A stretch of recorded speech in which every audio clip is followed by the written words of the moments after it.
पहली खबर, मानसून के थोड़ा सक्रिय होने के कारण झारखंड के अलग अलग हिस्सों में रुक रुक कर बारिश हो रही है। बीते शुक्रवार को सबसे अधिक बहरागोड़ा में 18 mm बारिश हुई, जबकि राजधानी रांची में सुबह और शाम में लगभग 3 mm और मेदिनीनगर में 2 mm बारिश हुई है।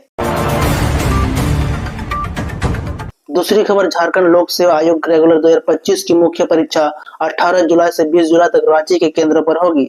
आयोग द्वारा 19 अप्रैल को ली गई प्रारंभिक परीक्षा यानी पीटी का एक बार फिर संशोधित मॉडल उत्तर जारी कर दिया गया है। इसमें कुल 4 सवालों को ड्रॉप यानी रद्द कर दिया गया है। सामान्य अध्ययन प्रथम पत्र में 2 सवाल और सामान्य अध्ययन द्वितीय पत्र में 2 सवाल ड्रॉप किए गए हैं। तीसरी खबर, धनबाद की निरसा में चापापुर कॉलेजरी की ब्लास्टिंग और लापरवाही के कारण गोपालगंज बेनागढ़िया मुख्य सड़क 50 फीट लंबाई में धंस गई। इस वजह से 30 गांव का संपर्क टूट गया है। चौथी खबर, हजारीबाग जिला बस ओनर एसोसिएशन ने बस किराए में 15 से 20% तक बढ़ोतरी कर दी है। नई दरें तत्काल प्रभाव से लागू हो गया है। अब आम लोगों की जेब पर अतिरिक्त बोझ पड़ेगा। प्रत्येक दिन बस में सफर करने वाले लोगों के लिए मासिक खर्च अब और बढ़ जाएगा। बढ़ा हुआ बस किराया शुक्रवार से लागू हो गया है। पांचवी खबर, योग दिवस के अवसर पर झारखंड के सभी सरकारी स्कूल रविवार को खुले रहेंगे। शिक्षा विभाग की ओर से जारी आदेश के अनुसार स्कूल में विशेष योग कार्यक्रम आयोजित किए जाएंगे, जिसमें छात्र छात्राएं और शिक्षक भाग लेंगे। छठी खबर, राज्यसभा चुनाव जीतने के बाद झामुमो के नवनिर्वाचित सांसद वैद्यनाथ राम लातेहार पहुंचे। उन्होंने कहा कि झारखंड का समग्र विकास उनकी प्राथमिकता होगी। खनिज आधारित लघु उद्योगों को बढ़ावा देकर स्थानीय युवाओं को रोजगार उपलब्ध कराने और पलायन रोकने का प्रयास किया जाएगा। सातवीं खबर, आजसू के केंद्रीय महासचिव हरिलाल महतो ने नवनिर्वाचित राज्यसभा सांसद परिमल नथवानी से रांची में मुलाकात की।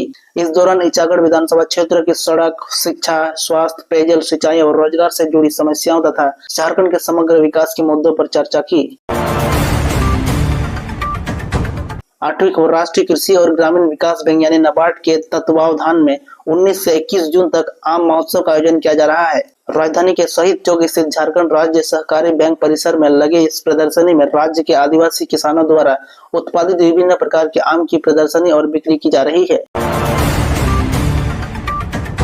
नौवीं खबर, मेडिकल प्रवेश परीक्षा नीट 2026 में शामिल होने वाले छात्र छात्राओं और उनके साथ जाने वाले माता पिता की यात्रा को आसान, सुरक्षित और आरामदायक बनाने के लिए रेलवे ने बड़ा कदम उठाया है। दक्षिण पूर्व रेलवे के चक्रधरपुर रेल मंडल द्वारा आगामी 21 जून 2026 को ओडिशा के राउरकेला और झारखंड के टाटानगर के बीच स्पेशल पैसेंजर ट्रेन चलाने का निर्णय लिया गया है।